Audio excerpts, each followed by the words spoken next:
खरात प्रकरणात कठोर कारवाई करावी। महाराष्ट्र अंधश्रद्धा निर्मूलन समिती खडकी बुद्रुकच्या वतीने मुख्यमंत्री यांच्याकडे निवेदनाद्वारे मागणी।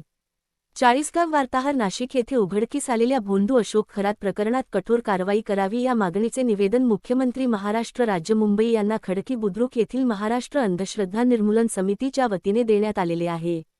महाराष्ट्र अंधश्रद्धा निर्मूलन समिती खडकी बुद्रुक तालुका चाळीसगाव यांच्या निवेदनात म्हटले आहे की महिलांचे शोषण अतिशय चिंताजनक आहे। अशा स्वरूपाची बुवाबाजी केवळ एका व्यक्तीच्या जोरावर उभी राहत नाही। या बुवाबाजीला राजकीय व प्रशासनातील अधिकारी यांचा अप्रत्यक्ष संरक्षण असल्याची शक्यता नाकारता येत नाही।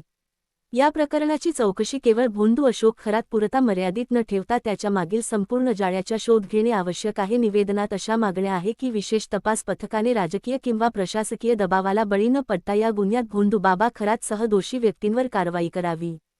अंधश्रद्धा विरोधी कायद्याची प्रभावी अंमलबजावणी करावी। महिलांचे संरक्षण अशा विविध मागणीचे निवेदन मुख्यमंत्री यांच्याकडे देऊन मागणी केली आहे।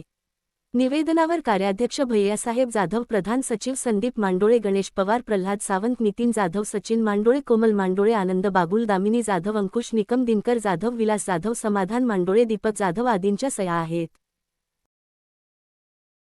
1/4/2026 रोजी नाशिक या ठिकाणी घडलेली घटना भोंदूबाबा अशोक खरात यांच्या विरोधात माननीय तहसीलदार साहेब व चाळीसगाव पोलीस निरीक्षक साहेब यांच्या मार्फत आम्ही मुख्यमंत्री साहेबांना अंधश्रद्धा निर्मूलन समिती डॉक्टर नरेंद्र दाभोळकर यांच्या समितीच्या मार्फत निषेध म्हणून आम्ही निवेदन देत आहे। तरी या निवेदनाचा सखोलपणे अभ्यास करून बाबांवर कठोरात कठोर कारवाई व्हावी आणि त्यांच्यासोबत जे जुळलेले धागेदोरे आहेत, शासकीय, प्रशासकीय, राजकीय जे कोणी असेल त्यांच्यावर कायदेशीर कठोरात कठोर कारवाई व्हावी ही आमची मुख्यमंत्री साहेबांना विनंती आहे।